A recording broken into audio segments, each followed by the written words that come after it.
మనలో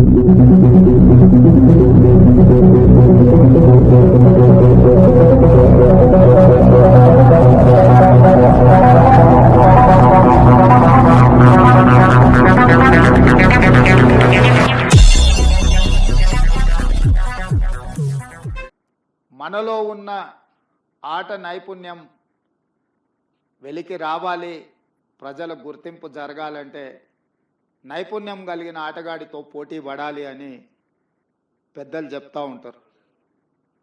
ఈరోజు పక్క రాష్ట్రంలో నారా చంద్రబాబు నాయుడు గారు ముఖ్యమంత్రిగా బాధ్యత చేపట్టిన తర్వాత అభివృద్ధిలో, సంక్షేమంలో వారితో పోటీ పడి ఈ రాష్ట్రాన్ని ముందుకు నడిపించే అవకాశం నాకు వచ్చింది.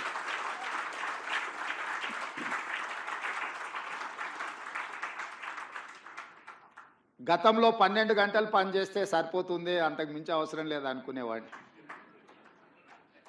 కానీ ఇప్పుడు వారు 18 గంటలు పనిచేస్తే నేను 12 గంటలతో సరిపెడితే కుదరదు. కాబట్టి మా అధికారులకు, మా సహచరులకు మనం కూడా 18 గంటలు పని చేయాల్సిందే.